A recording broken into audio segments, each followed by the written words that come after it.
Fala galera, tudo bem com vocês? O meu nome é Lucas, este é o podcast Jovem Cristão, sejam todos muito bem-vindos.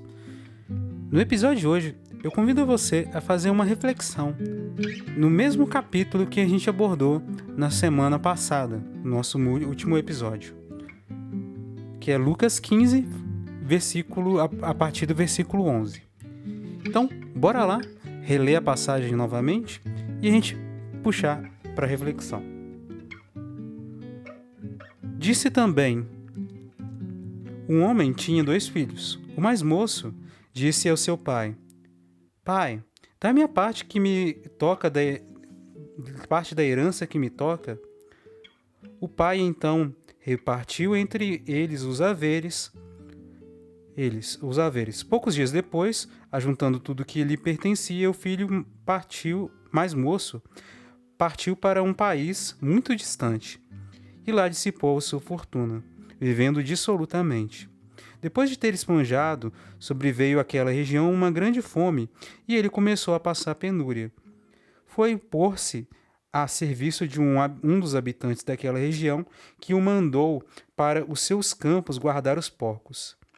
Desejava ele fartar-se das vagens que os porcos comiam, mas ninguém lhe as dava. Entrou então em si e refletiu: quantos empregados há na casa de meu pai, que tem pão em abundância, e eu aqui estou a morrer de fome?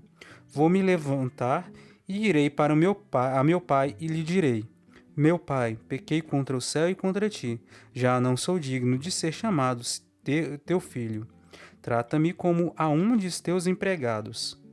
Levantou-se, pois, e foi ter com o seu pai. Estava ainda longe quando seu pai o viu e, movido de compaixão, correu-lhe ao encontro, abraçou-o e beijou-o. O filho lhe disse, então: meu pai, pequei contra o céu e contra ti, já não sou digno de ser chamado teu filho.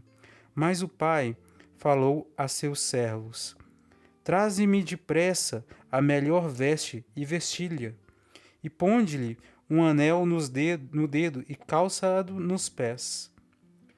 Trazei também um novilho gordo, matai-o, comamos e façamos uma festa. Este meu filho estava morto e reviveu, tinha se perdido e foi achado. E começaram a festa. Palavra da salvação, glória a vós, Senhor.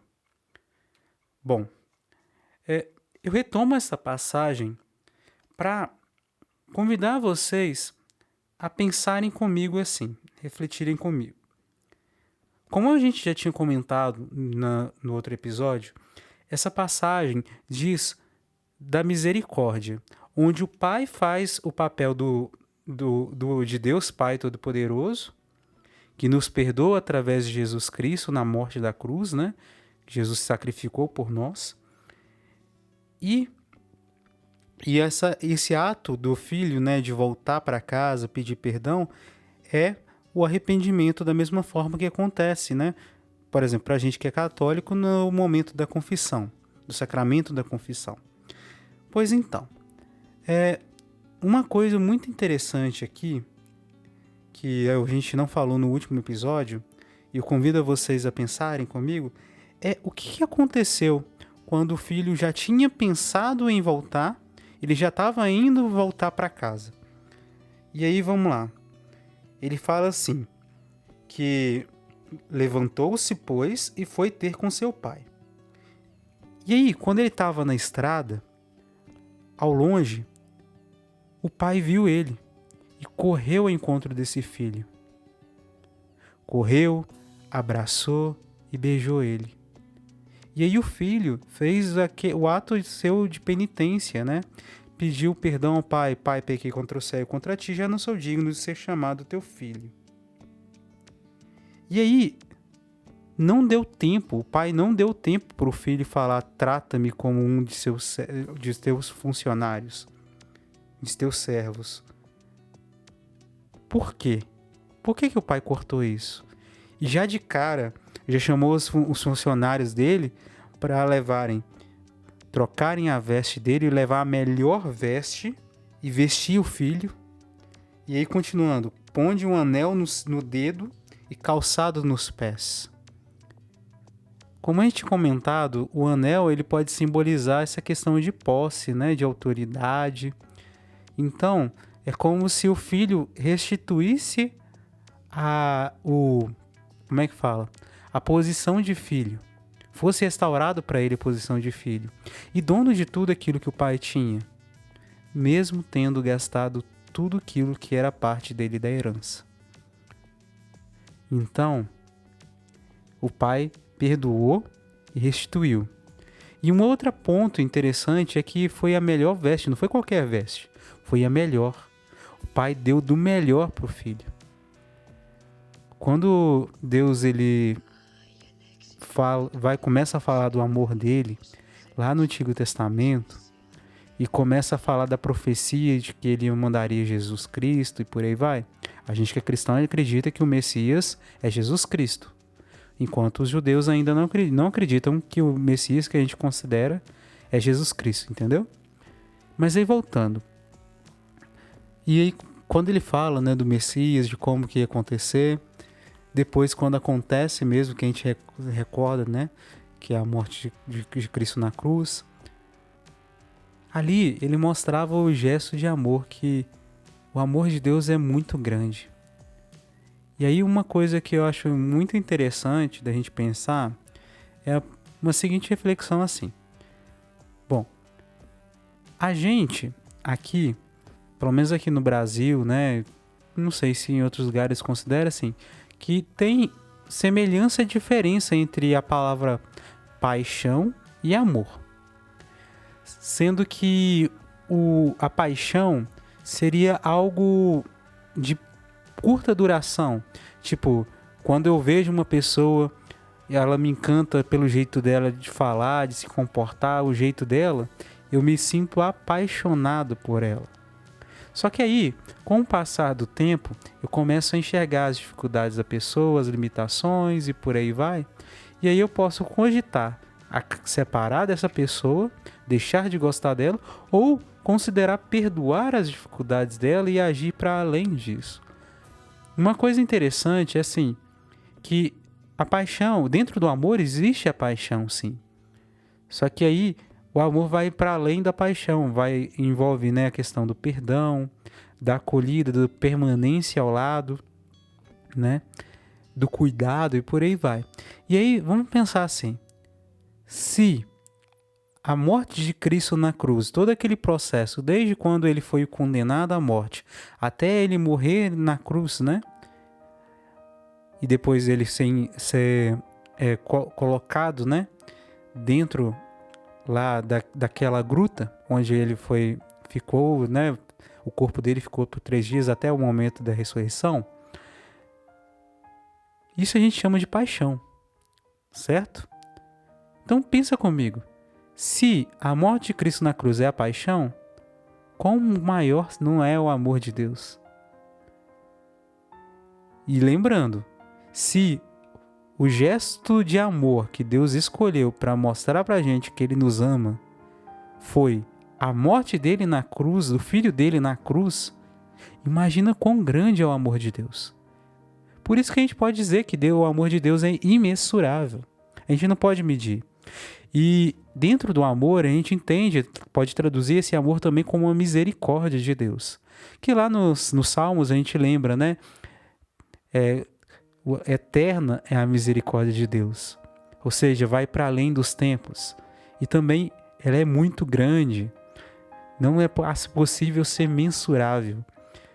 E aí, quando esse pai da história aqui perdoa o filho e restitui ele como filho e faz festa, isso sinaliza para a gente que quando a gente se arrepende, pede perdão a Deus, e é tocado por essa misericórdia dele, ele perdoa, nos liberta, nos transforma a nossa vida, dando uma nova vida, uma nova possibilidade de vida. E uma coisa interessante, que aqui eu posso fazer uma ponte, retomando um outro texto que também a gente comentou no nosso último encontro aqui, né? Sobre lá quando depois que que Pedro tinha traído Jesus e Jesus ressuscitou, apareceu para os discípulos. E quando apareceu para Pedro na praia, Jesus, ele, além de perguntar para Pedro se Pedro o amava, e Pedro respondeu isso 3 vezes, né? Como forma de reparar aquilo que tinha acontecido. Para além disso, Jesus ele dá uma missão, renova a missão que tinha dado para Pedro antes. Quando, naquele dia que Jesus perguntou para os discípulos, quem dizem que eu sou? E Pedro respondeu, iluminado pela luz do Espírito Santo, porque Deus que revelou a ele, falou que tu és o Filho de Deus vivo, o verdadeiro Filho de Deus vivo, o Messias. Jesus deu a missão para ele e falou assim: tu és Pedro e sobre essa pedra edificará a minha igreja. E aí Jesus ele fala nesse novo encontro: apacenta o meu rebanho, apacenta os meus cordeiros. Ou seja, Jesus restituiu e deu a missão de cuidar do povo dele. Daí que a gente entende que a pessoa que foi colocada para organizar, para representar Deus aqui na terra foi Pedro, naquele primeiro momento, para ajudar os discípulos, para conduzir os discípulos. Para a gente que é católico, a gente entende, considera Pedro como o nosso primeiro papa. E aí, a partir disso, a gente tem os nossos sacerdotes e por aí vai. Os discípulos, eles estavam fazendo depois o papel de sacerdote, é claro, nesse sentido. Para mesmo restaurar, né, renovar a fé que o povo tinha antigamente, o povo judeu, né, da forma lá. Mas aí, voltando para o nosso caso, quando Deus nos perdoa, Ele dá uma nova chance e renova nossas missões. Pode ser que não aconteça exatamente do jeito que a gente esperava. Por exemplo, a gente abandonou um serviço dentro da igreja, às vezes aquele ministério já não encaixa mais com aquilo que é nosso, mas pode ter certeza que Deus usa até mesmo daquelas situações que a gente viveu, de aquilo que a gente aprendeu com o nosso pecado, nossa vida errada, para transformar aquilo em graça, porque onde abunda o pecado, superabunda a graça de Deus. E aí vamos pensar assim, nesse sentido.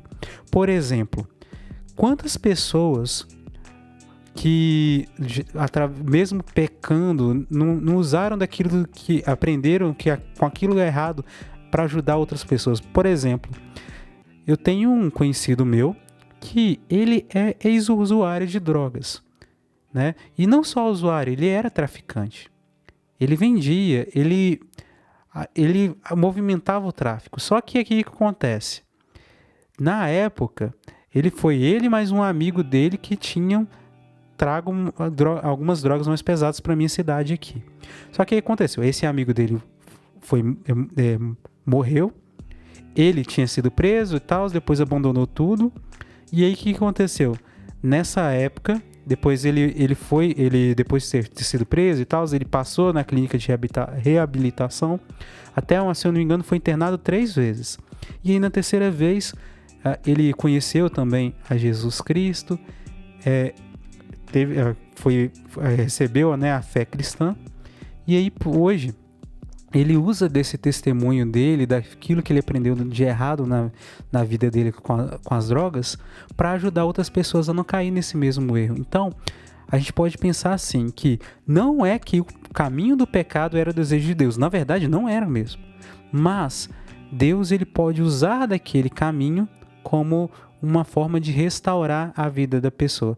Por exemplo, esse jovem aí que que vendeu os bens, pegou o dinheiro do pai, gastou tudo, depois voltou.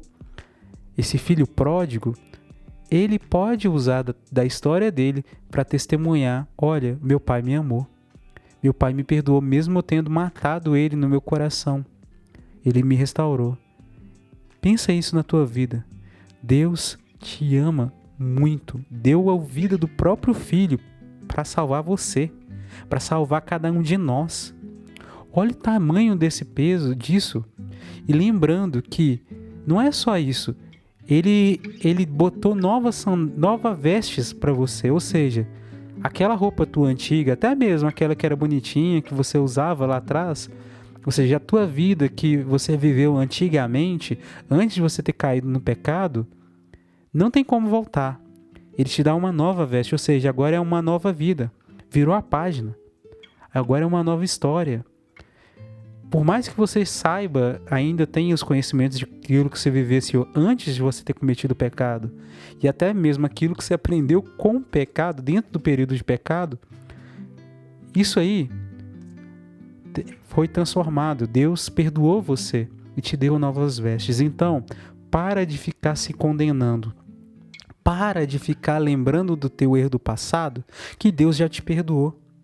Para com isso, porque assim você deixa o coração de Deus mais triste. Por quê? Por que o coração de Deus fica triste? Porque você está negando a misericórdia dele. Ele te deu uma nova vida, te deu novas vestes, te perdoou. Então acolha essa misericórdia dele, acolha esse amor. E é isso, irmãos e irmãs. É isso que eu queria trazer para o dia de hoje. Estava agarrado aqui dentro de mim já tinha algum tempo já. Então, convido você, se puder, pega essa passagem, essa outra passagem também de Pedro, né, que está lá no finalzinho do, se eu não me engano, do Evangelho de São João e São Lucas.